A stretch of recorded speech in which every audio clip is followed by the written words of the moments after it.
Hello and welcome to Meatless Monday. I am so excited to be here. I'm just going to welcome in. We have Linda is already here. Thank you for joining. I have a very special guest this evening, which I'm going to do a little intro for. Thank you, Dawn James from J&J Video Reacts, our awesome producer who takes care of all the technology and links and everything that I have no clue how to do. And she is very talented. Check out her stream and her channel if you need video work too. And can you see? Thank you. I see a screen, but I'm not sure if it. I cannot. I thought I saw him earlier. I don't know what happened there. Like now I'm seeing a black screen. Yeah, that's what I'm seeing. I did actually see him in there earlier when I was setting everything up on the back end. Oh, I see him on YouTube, so we're good. Oh, he left to come in again, I think. Okay. Everybody, don't forget to smash that like button for Vegan Knowledge. We're trying to get her up over 200 subscribers, and we are well on our way. What are you at now, Jen? I am at 135, actually. Thank you to Linda L, who subscribed. Right, 135 subscriber. We're getting ready to get that 200. I know it. And I know I have a smaller YouTube, so I appreciate somebody of such importance coming on here because I just want to read his bio really quick. Welcome, Geoff Palmer. He's this is only a summary, by the way. There's like tons of awards. Check out the description. He is 60-year-old and a 38-year vegan and is a natural bodybuilding and natural physique masters champion, the owner of Clean Machine plant-based fitness nutrition, author, national lecturer, vegan patent holder, and two-time NEXTY winner for the Supplement of the Year in 2016 and 2018. Geoff was selected number 40 of the top most influential vegans by Plant-Based News, which I love that channel. Geoff created the first 100% vegan bodybuilding competition in the world, and that's just a summary. So welcome, Geoff. Thank you for joining us. Thank you for having me, JJ. Wonderful to see you. Awesome to see you. And I guess we usually get started. I want to get into your, business and everything, but we usually get started in like with all of us. What made you kind of get into this vegan world? I know I was 42, so it was definitely a journey to get to what I learned now. So how did you get started as vegan? Yeah, so I became vegan on March 15th, 1985. Wow. So back then, I actually didn't even realize there was a word vegan. It was not real commonly used. I just called myself a strict vegetarian because I didn't know that there was vegan. It was only about a year later someone said, "Oh, you're vegan," and I'm like, oh, "Cool, there's a word for this." That's great. But I made the change from the inside out, so to speak. I was suffering from severe depression, suicidal depression, after losing my mother, my father, and my brother at an early age. And oh, wow. So it was devastating for me, and I struggled being a compassionate human being. I was struggling to find my way in this world. Like, how do I apply myself?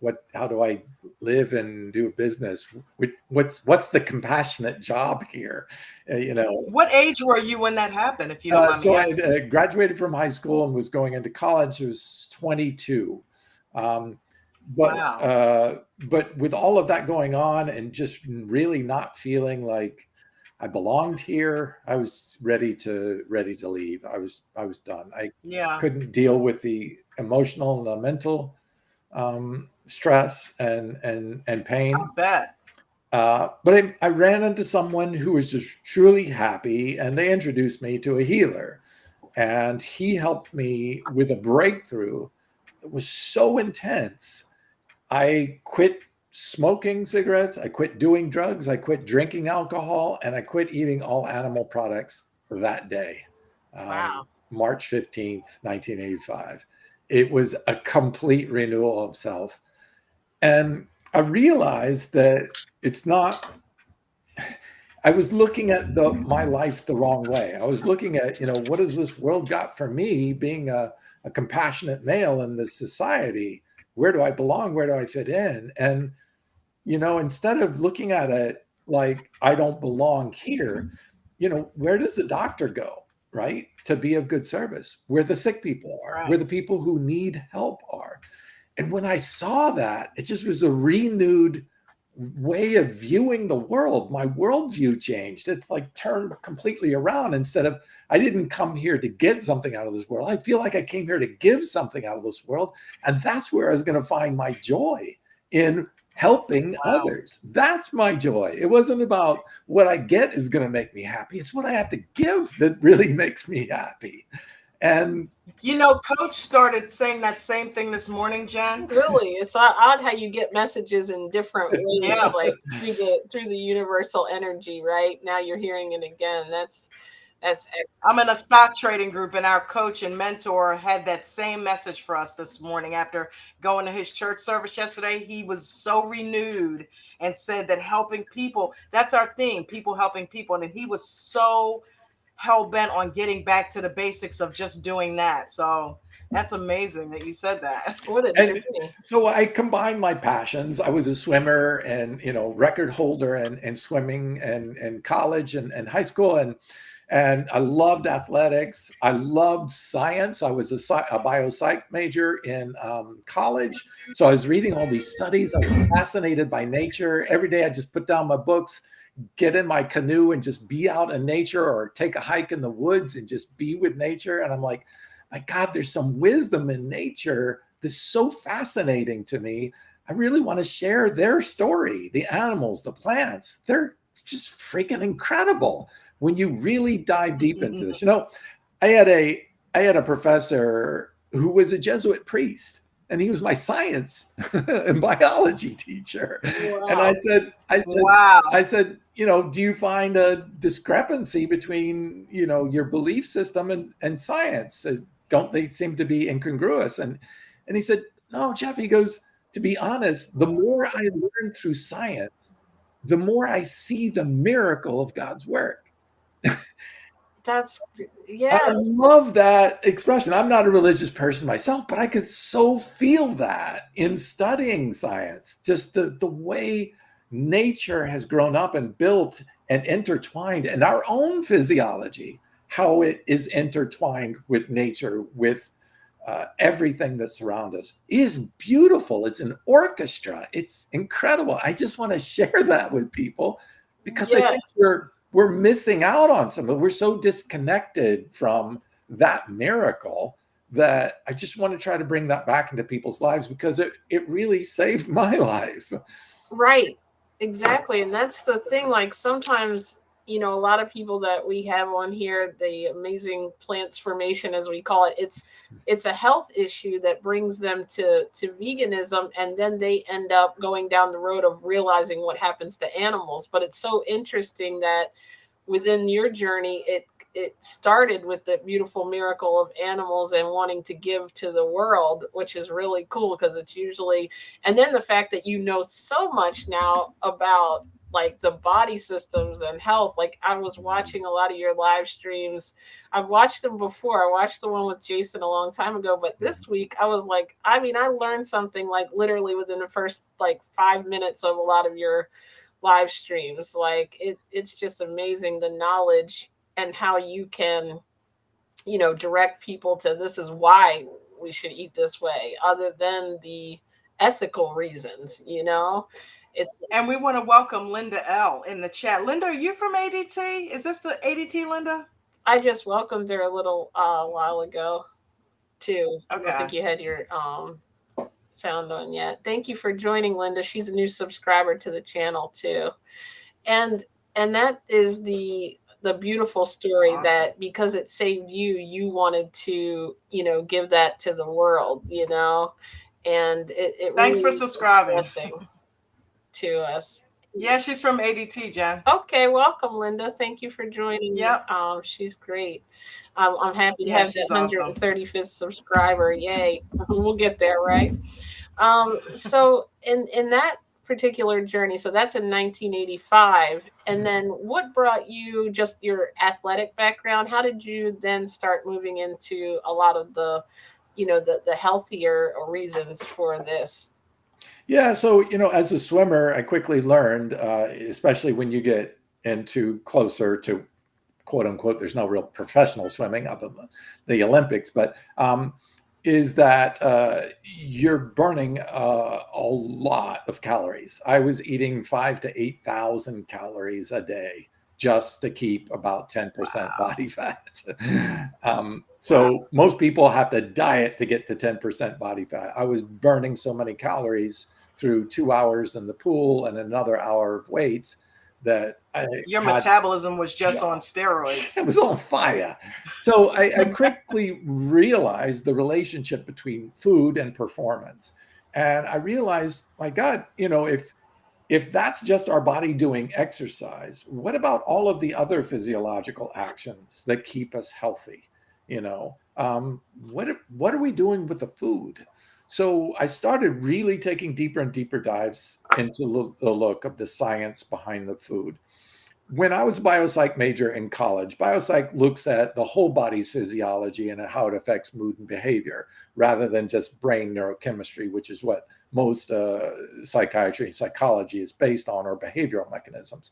I was looking at, wait a minute, we're a whole physical being. We're not just a brain walking around, Right. And there's more to it than that. Like 70% of all the tryptophan, our happy mood elevator, is actually made right in the gut. And if you don't put the right amounts of fiber in it, you're not producing enough tryptophan to actually supply the brain. And I started looking at this one research that looked at this chemical that was inhibiting serotonin in the brain. I said, what is that chemical? And I looked up that chemical through other studies and found it's a chemical released by the human body or by animals when they are in tremendous fear. So right before animals are slaughtered, they know they're going to get killed. And they release these flood of chemicals because their life is about to end. They're afraid to death, basically. And all this gets released into their flesh. And then when we eat that, our body thinks that's the same chemical that we're producing. It's not the same chemical. It's different in animals. But our body thinks it is. And our body starts actually stopping serotonin or inhibiting serotonin because serotonin makes us happy, but passively happy. So you don't want that chemical happening.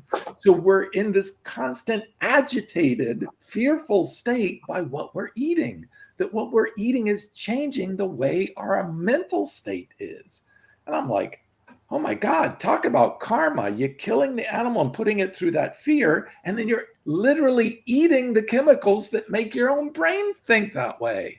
I'm like, isn't that crazy? That's chemical karma for you just right there. Nuts. Chemical karma, I love it. But most people don't know that and don't relate to it on that level.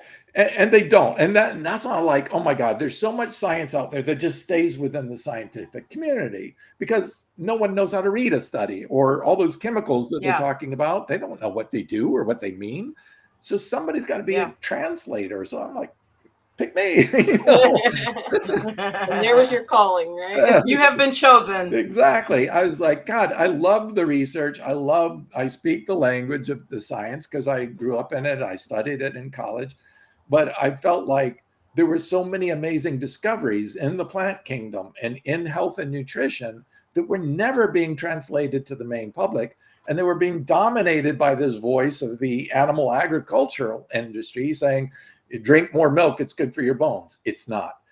Eat more meat, it makes you manly. It doesn't. All these marketing lies that were done by them to try to get you to consume more of their products, So I think Look that's at one this of the picture of things. you. Does this look like somebody who doesn't get enough protein? Come on. Right. Come That's on. the myth I wanted to discuss today. And that's like why I'm so glad we have you on here, because there's such a myth that you're not going to get enough protein. And well, I'm a man, so I've got to consume meat. I've got to have dairy because, and people in general, not just men, really have been fed into this myth. And even I was for the first 42 years of my life, and I had no idea. So thank you for proving that point, that you can be muscular and you can build muscle and you can, get your calories and your protein and everything with a plant-based diet, because technically that's how we're supposed to live. It's funny when people say, "Where do you get your protein from?" I'm like, the same place you do. It all comes from Yeah. plants. Plants make all of You the just cut essential out the middleman. acids. Animals don't make essential amino acids, which is really odd that we have this, but that's marketing. The marketing companies told you that meat is where you get your protein from. No, animals, just like humans, we don't make proteins. We consume proteins. Animals are consumers of nutrition. Plants are producers of nutrition. They make all the vitamins, they make all the minerals, they make all the essential fats, they make all the essential amino acids. Animals don't make any of that. None, zero. I take that back. Some carnivore animals can make their own vitamin C, but they still need substrates. They still need to eat stuff to make the vitamin C. So it's not made in an animal, it's fed to an animal. It's made by, why do you think they call it the produce section? Because plants produce all of the nutrition for us. I never thought of it I like like that. it. I I'm like gonna it. I remember like that it. forever now. That's so cool. Right. And what happens when you deal with like other, I guess, men, like at the gym or when you were younger with this? Like, do you actually get a lot of pushback from that? And are you able to educate them? Yeah, I do. A lot of them are, some met with surprise, like, I didn't know that. Well, of course, they don't want you to know that. They Right. make more money because you don't know that. They can Absolutely. control you. Remember, that's fear marketing. The meat is masculinity, is fear. Oh, if you don't eat meat, you're going to somehow be feminized or turn gay or something like that. It's like, that's fear-based marketing. If you don't wear our deodorant, you're going to stink and you're going to chase away all the guys that you want to have in your life or women you want in your life, right? It's fear-based marketing. They play upon your fears to try to get you to buy that product because they know fear is one of the strongest emotions of human Yes, beings. it is. And they've used that and manipulated us for far too long. We need to start telling the truth and start owning up to the fact that us buying their products is killing us, and we can take that back. It's our choice of what to buy and what to put in our mouth, not theirs. Yes. And they're not going to fear me into putting stuff in my body that's going to kill me, that's going to fill my arteries with plaque, that's going to give me cancer, that's going to shut down my brain function. No, I say no. Now that's masculine. Standing up to the myth, to the peer pressure, to the agricultural marketing societies. That's masculine. Standing up and speaking your truth and showing people what can be accomplished. 17-inch arms at 60 years of age. Stop with the excuses. Stop believing the garbage lies that they've been telling us and take back your health. It belongs to you. Yes. F and I A, think so. brother. Everybody listening to this right Preach. now is probably clapping their hands or shocked, like I would have been when I first came into something like this, because it's like, can you just mention a couple that you mentioned the clogged arteries? Like, they don't tell you the other side of it when they're telling you milk does a body good and you need meat for protein. We're looking at insulin resistance, for type 2. Didn't that doctor say that milk does the body good? Who was that? Neil Bernard? Is that the Dr. guy you always Mills, I talking? think, said that it's marketing, Dr. not Mills said it's science. a slogan. It's not a fact, right? Well, the fact is that the vast majority of people of color, the vast majority of Asians, almost completely the majority of Native Americans, all are intolerant to milk and dairy. Yet our government is saying it should be eaten at every meal. That's bigotry. That's not taking into account that 75% of the world's population, non-whites, are not tolerant of dairy. Yet they're telling everybody you should have it in your food. You know, I mean, technically though, isn't everybody non-tolerant of dairy? yes. You should. Yes. Nobody should have. Yes, correct. Exactly. I mean, really. And it's not that the fact we're non-tolerant, it's the fact that our mouth produces an enzyme called lactase. So our genetics are set up to wean ourselves off of breast milk at about the age of 2. So our genes know at about age of 2 to turn off that enzyme. Now, what that does is stop breaking down the milk, and the milk starts to ferment, causing gas and bloating and diarrhea and mucus and all of these bad side effects. So the baby will say, no, I don't want any more of that. It doesn't make me feel good. It's a natural genetic built-in weaning process to get humans to move from milk onto solid food, as in every human being.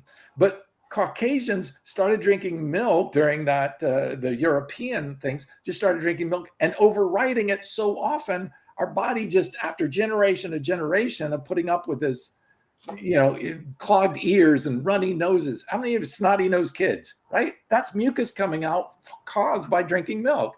How the earaches that kids get all the time, that's mucus building up in the ear channel. These are all symptoms. Dandruff is actually mucus dried on your scalp and flaking off. That's from dairy. Most people go, oh, how do I treat this? I'll use a dandruff shampoo. No, just stop drinking the milk and causing the mucus from seeping out your own skin. Right. We're not baby cows, right? Absolutely. I've heard that a ton of, like literally it sounds like a joke or I'm being sarcastic when I tell people that, but we are not a baby cow. We are not supposed to be drinking that. And when I stopped drinking dairy, my allergies that I had since very young child went completely away. So that is something that let me know. The pizza thing with me. Mhm. I mean, I stopped eating pizza. I stopped eating meat a few years ago, but and I wasn't eating any butter, milk, cheese, none of that. But for some reason, I just could not stop eating pizza as my cheat food. And when I stopped last August, I have not had any occurrences of phlegm or mucus since. And there's a really good reason for that. Actually, even our mother's milk is mucus producing. And that's so that the baby who's got an underdeveloped immune system is protected against everything that's coming in. Now, that's just till the baby develops a strong immune system. Once you're at about the age of 2, that starts to fully kick in. You don't need a mucus initiating milk. So the baby stops drinking milk, moves to whole foods. Now their body is already ready to handle the viruses and bacteria that are present and the things. So there's a good reason. Even mother's milk causes mucus, but that's a good thing. But when we keep drinking it past that age, we're forming all this mucus and we don't even understand why and getting all these negative side effects. Mucus will then actually start pushing out your skin and you can get skin disorders and rashes and scaly skin. And I mean, it's just like amazing that people are so disconnected between all these symptoms that they're experiencing and what they're putting in their mouth. I mean, where do you think it comes from? What drives me crazy is I saw a post today of a thing called Farmageddon, and it had like the dangers of milk and the hormones and things.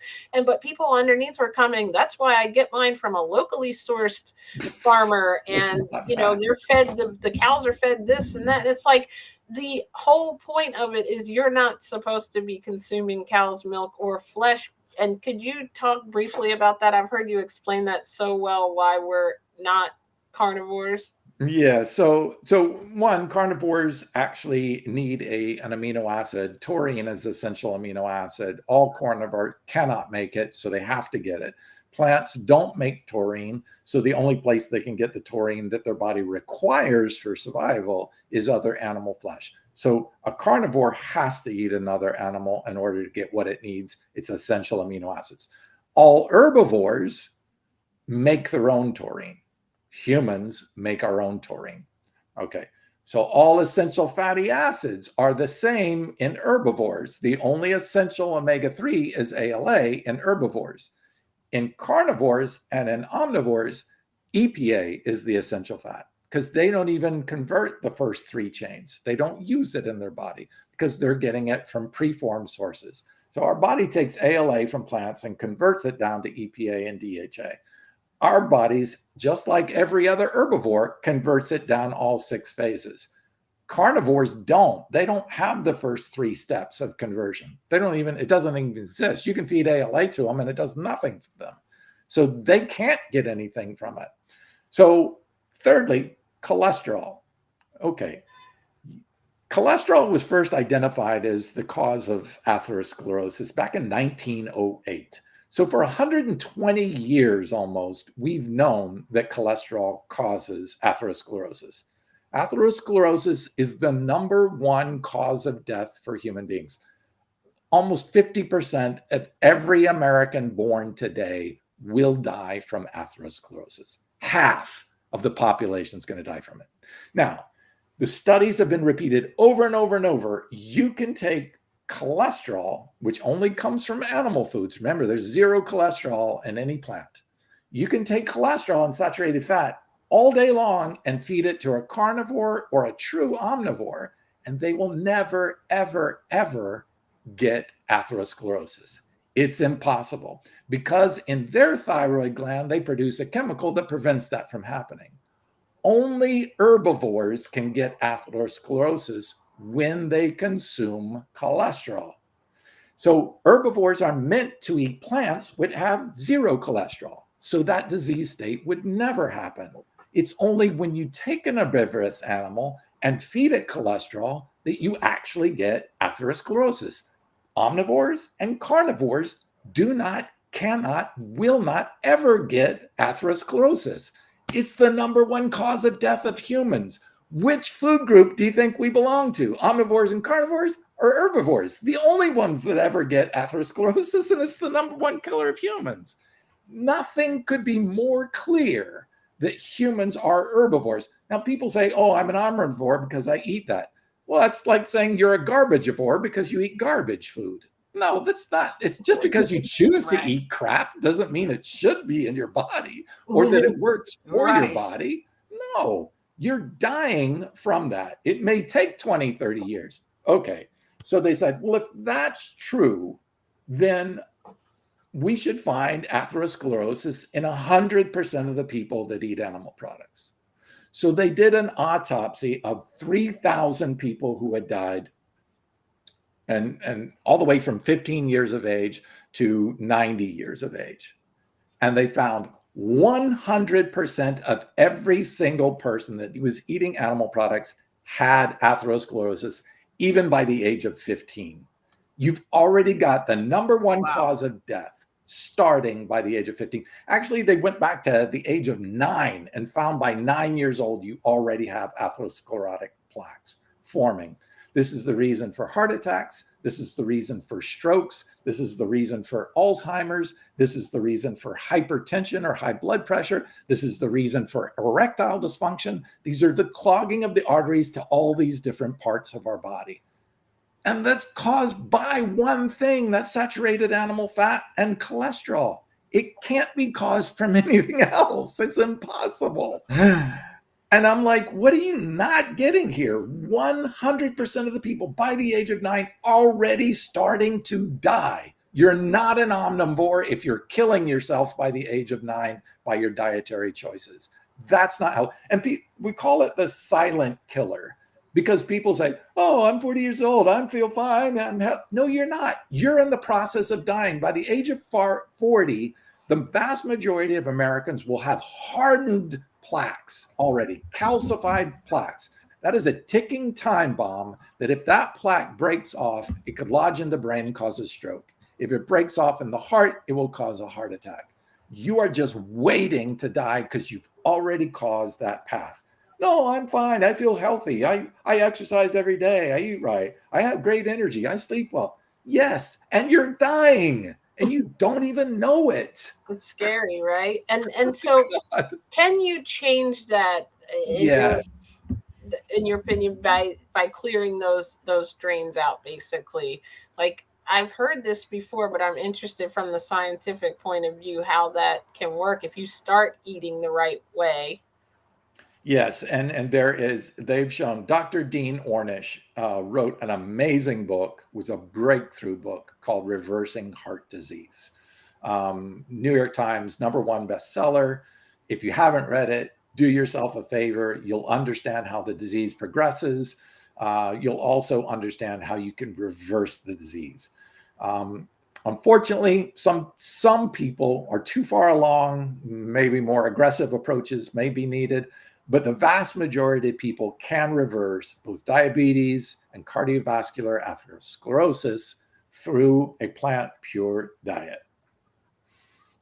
That's amazing that they can even That's they can awesome. reverse things. I always talk to people there that people are I have a guest coming on in a couple of weeks he reversed type 2 diabetes. Like this information that is one of the reasons we're so passionate about putting this out there and having you, because not only our own healing, but like it's like such hidden information because of obviously people need to, they protect their livelihood and they protect the money in society. So the more we can put this out and show people the truth, they have the choice to see Yes. what goes on with animals, what goes on with their health, and the myths can, that they realize, like I did. I felt like I was in a matrix. I've been like, wow, everything I knew was absolutely wrong. And like it takes a big, real, open-minded person to look at that and say, wait, okay, maybe I was being given wrong information, because a lot of people want to ignore it and just protect what they've always known, which, I get that's how our brain works, but it really is a shame that that other side is not put out there. So thank you for doing that.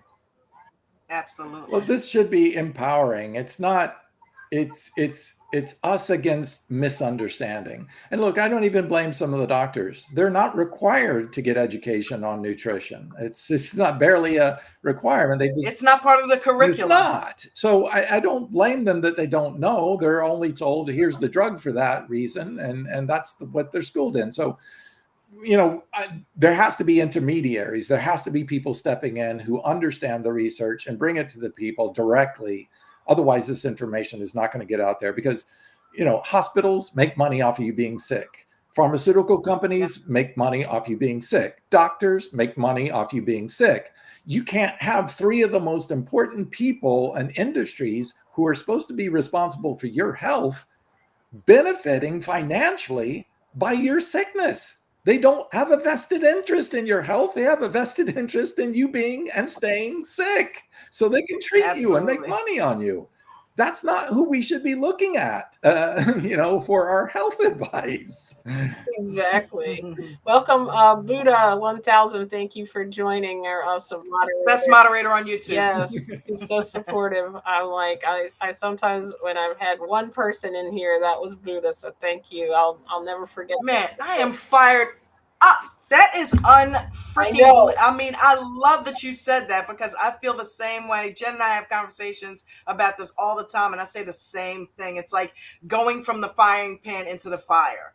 You know what I mean? They don't have a vested interest in you getting better. Otherwise, they'd be It's like a broke. mechanic You telling know? you how to maintenance your own car. Like they're not going to give you that information, and then they're going to. And you know what?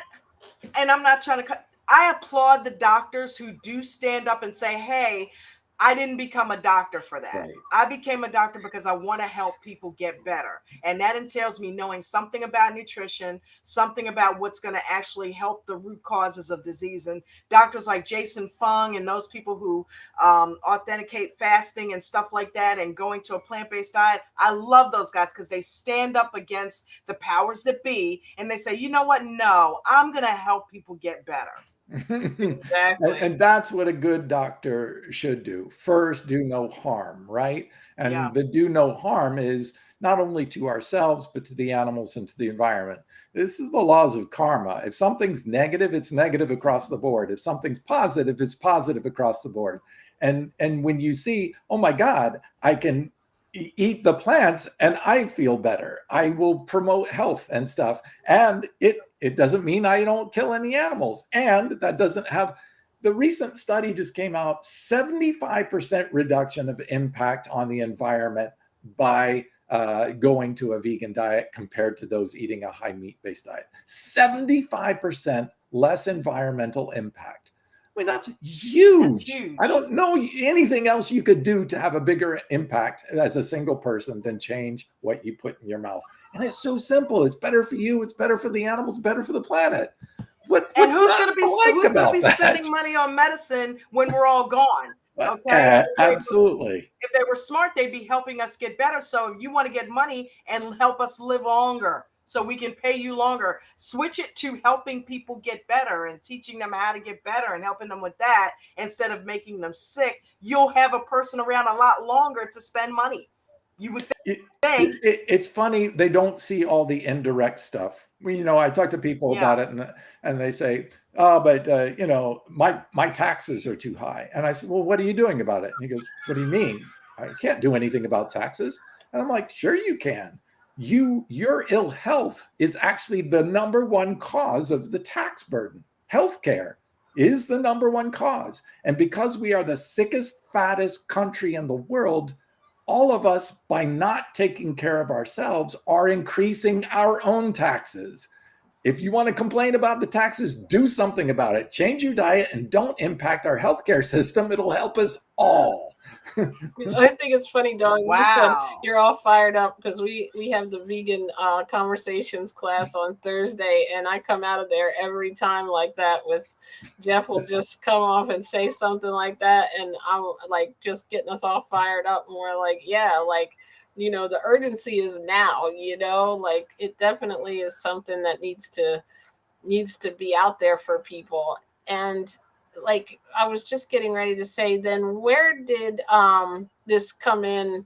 Like, how did you connect this all to starting a vegan business? Oh, and I was going to ask, can you also share after or before, whichever? I'm wondering, what do you eat? Because I think we're telling people, and to eat the plants and stuff. And when I was vegan, I thought it was a big thing of lettuce on a plate, and that's all I could have. But it's whole food, plant based, has like, what's the average day of what you eat too?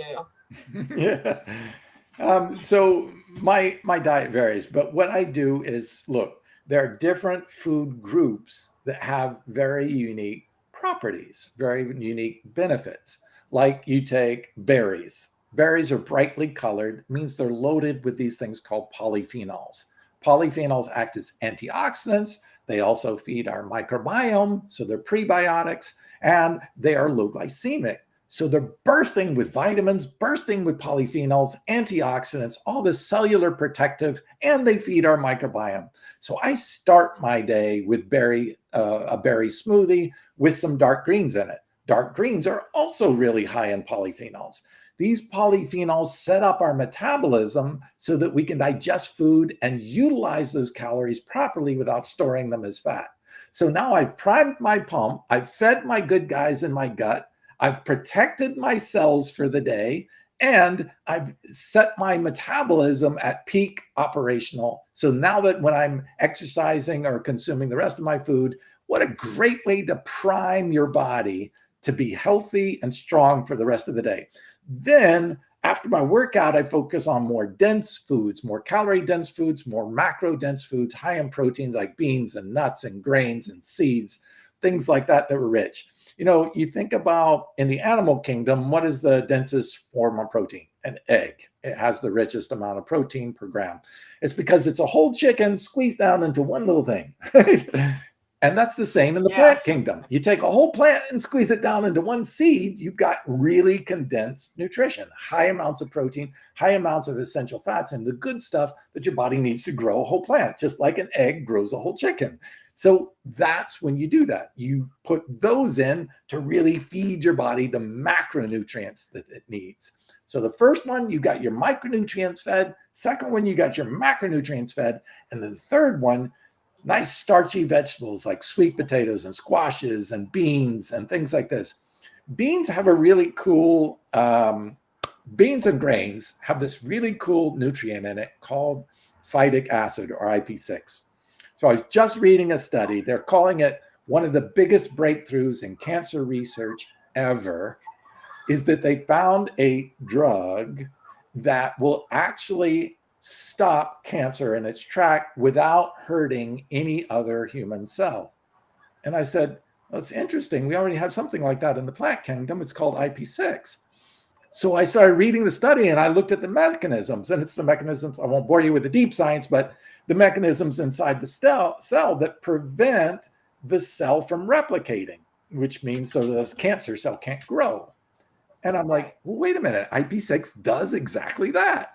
And then it says, and then it causes cell arrest and kills the cancer cell. And I'm like, well, that's exactly what IP6 does. And that's basically what it is. They've just found a way to produce it and call it a drug, and it's present in beans and grains all day long. It's the only thing that we know of that can actually go inside a cancer cell and switch its genes back and correct them to turn it back into a healthy, normal, functioning cell.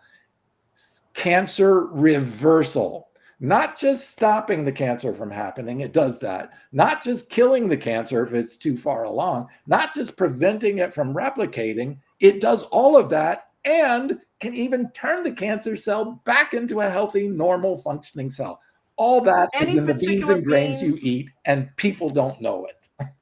Any particular beans? Most beans are pretty high in phytic acid, but the darker beans, black beans, red beans, those are the ones really good content of it. And then some grains, barley, wheat has it too as well. So beans. What about lentils? If you lentils, yep, exactly. Yep. Like sprouts as well. And you can just type in phytic acid or IP6. You'll see a whole bunch of anti-cancer studies on it, but it does all three. Okay. It prevents the cancer cell. If the cancer cell's already starting to happen, it can kill the cancer cell, or if you can reverse it and change it back to a normal, healthy cell. That's something that no drug can do up until just this report today. But all they're doing is copying phytic acid. Copying nature.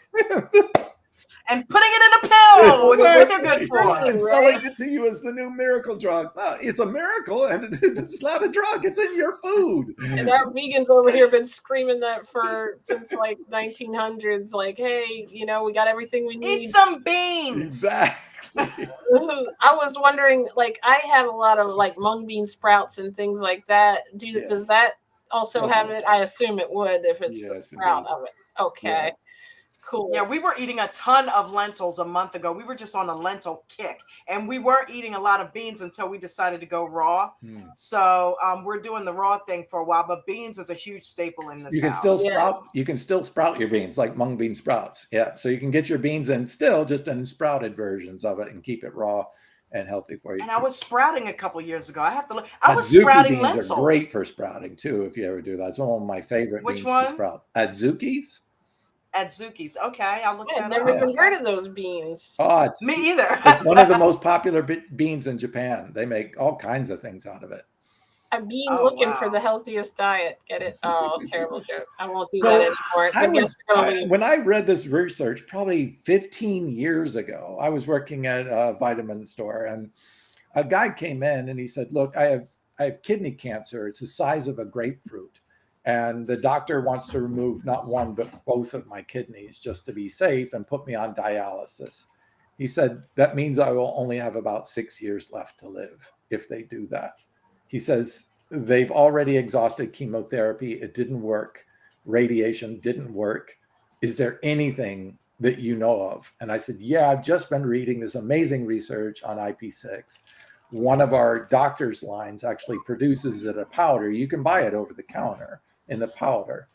I said, "Talk to them," because I can't talk about it personally because I'm not a doctor, but talk to them. So he talked to the doctors and they put him on IP6. I didn't see him for several months, and I assumed that the cancer probably took his life. And then he walked in the door and he ran right up to me and he hugged me and he started crying. Wow. And he said, "Wow, it's gone, completely gone." He goes, "I want to thank you, but more importantly, my wife and kids want to thank you." Oh man, you're gonna definitely. I already started. They get. Don't make me cry. They get to keep their dad. Oh wow. They have 2 young daughters, and when you have experiences like that, and nothing compares to that. No. That gift of paying information, simple information that he didn't have, allowed him to live a life and his family to be affected by that too. And I just keep that in my heart of hearts, knowing that every day I'm fighting not against people, but for people to have this information. I want you to live a healthy life. I want you to not have to cause or experience these disease states to begin with, but I want to tell you the reasons why. And that it's such an empowering message that you have control over that by what you choose to eat. You have control of your destiny, your health, and what you are going to experience. But you also have that for your wife, your family, your kids, your husband, the people that care about you, that love having you here. They want you here. They want you healthy. I watched my mother die over 10 years from multiple sclerosis. I took care of her when she could no longer walk and fed her when she could no longer eat. I don't wish that on anybody. And when you have plants that have amazing properties like this and can help people just by giving them information, you know, people say, why do you do this? And I said, because it would be criminal not to give this information to people. If I withheld this information, I would feel wrong. So I feel compelled, the more I learn about the health benefits of plants and what eating animals is doing to us, I feel compelled to share this with people. I didn't like suffering. I suffered with suicidal depression, and I attempted to take my life twice because it was so intense, the suffering. I don't wish that on anyone. It's why I do what I do. It's why I've dedicated my whole life to this field of learning as much as I can and sharing it with people in a sensible, easy to understand way so that they can make changes in their life and hopefully prevent some of their own suffering. That's amazing. Wow, this has been absolutely amazing. I wanted to say too, this is one of the reasons that I went to your website and registered right away, because I'm always looking for natural products that are not, you know, just from the Walmart and things, you know. And the fact that you have that much integrity in your life where you just switched overnight and want to do this for people, the fact that you have a plant-based vegan company that sells, you know, the all naturals, it's like, I know, and there's so many awards that you've won. I'm sure you can tell us a little bit about the products you sell, and it's cleanmachineonline.com. And this is the kind of company I want to support when I'm looking for my B12 and different things that you think have to, you know, that you can't get from plants, which is a bacteria. That's a whole nother story. But and Jen, just a reminder of time, it's 6 minutes before your next stream. Yes, I just text Jason to see if he's okay with getting started about 10 or 15 after, but we still need to start it, I know, so it doesn't end, right? So we'll try to wrap up shortly, and we got to have you back on because I put them too close together. This one is, we've got a lot more knowledge to pull from you. If you'll be honored, we'll be honored to have you again. Yeah, so I guess real quickly, two of the key products that I did, I was looking for the best in essential fats, since essential amino acids and essential fats, you know, are the two big classes where we have to get those in there. And through the research, I found this incredible plant. It's called ahi flower. Ahi flower is the richest source of omega-3, 6, 9 of any plant ever discovered. Clinically proven in published human studies 4 times more effective than flax, which is the #1 most common used plant-based omega. To be 4 times better than the #1 selling omega-3 in the world, plant-based omega-3 in the world, that's the extraordinary type of plants that I'm looking. I know, me too. I was just typing it down again. Yeah, I've got Azuki beans written down. Yes.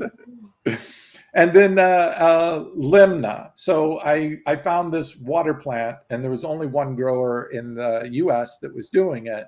And it turned out to be not only the richest source of protein of any plant in the world, but the richest source of nutrient density of any plant, higher than kale, spinach, spirulina. It's the #1 superfood, even moringa. So it's a #1 superfood. And I'm a big moringa drinker. Oh, I am too. It doesn't stop me from doing moringa. Keep all the good stuff in there. Right. 2 teaspoons in water. But this is a freshwater plant, grows right on the surface of the water, called duckweed. A big study just came out. They added duckweed to the Mediterranean diet, and those on the Mediterranean diet lost weight. Those on the Mediterranean diet with duckweed lost twice as much body fat in just 12 weeks. And can we get this in the US? Our sales boomed as soon as the study came out. Our sales increased 1,600% overnight. Everybody wanted it. We quickly sold out, and so the grower needed to scale up to meet demand, because now everybody wants to try this thing. And I'm like, okay, the only plant source of vitamin B12, the plant actually soaks up the bacteria that produce vitamin B12 in the water, and then holds it in its root system. So it actually soaks the bacteria up, creates a little condo in the root system, and keeps the bacteria that produce B12 there. So you can get 100% of your daily value of vitamin B12 from a whole plant food. This is the first ever. Yes. I know, no more little pills. No more pills, exactly. So I'm like, okay, that's big news. And that came out 2 years ago. Well, that didn't blow things up. And then I'm like, okay, it's the most nutrient dense plant in the world, bigger than kale and, bigger than moringa. That's going to blow it up. No, it didn't blow it up. But as soon as the fat loss study came in, then it exploded. That's what the world is about. Everybody's on the weight loss journey. All I care about is it's going to help improve people's health. You can get 100% of your daily value, the richest nutrient dense plant in the world, the highest in protein, and now the best in weight loss because of its really high polyphenol content. Remember, I told you about those polyphenols helping your metabolism. Polyphenols, right. This does it so well, 2 times the amount and 3 times as much as having a dietitian tell you what to eat. So they had a dietitian tell you what to eat. They lost a little weight. They had Mediterranean diet. They lost more weight. And then they had the Mediterranean diet, and they lost 3 times as much as those on getting nutritional advice from a dietitian. That is insane. I mean, and I'm excited not only to have found, I knew you from the knowledge. I didn't even know you had a business at first, because when I heard you were in that class, I was like, oh, he's like a celebrity. And, I was like, kind of like, what do you call it? Like, I can't believe that person's in the same class with me. And then I get all the knowledge, and then I find out you have product that I've been looking for. I'm like, is it seaweed? And then I heard there's lead or something in it. And what do we get B12? I know there's I know we don't get it from animals. I know we don't really get it from plants. Bacteria. There's only one thing that produces B12 in the world, and that is bacteria. That bacteria lives in water, but normally plants don't suck it up. This plant does. And it pulls the bacteria in because it's a symbiotic relationship. I see we're running out of time, but I'd love to come back and talk with you more about all these different things. I'm sure we would love to have you. I would love to have you on every day of the week if we could. Any Monday. Yeah. We can do it next Monday if you're free. I would love to do the second half of this whenever. So you have an open invitation. That'd be awesome. Such a pleasure. Thank you so much for having me on and sharing this information. Give me a platform. It was lovely to meet you. I don't always attend the same things she does, but it was lovely to meet you. Likewise. Yes. Thank you so much. You both are inspiring. Thanks for all you're doing for the community. And let's keep giving it back and paying it forward, right? Yeah, please get with Jen and come back on. It's ASAP. So thank you, Geoff. Thank you. It's been an honor. Thank you, Dawn. Thank you, everyone watching. Thank you. Oh, stay tuned. We're going to have Jason next to tell us what to cook. Hey, go Jason. Thank you.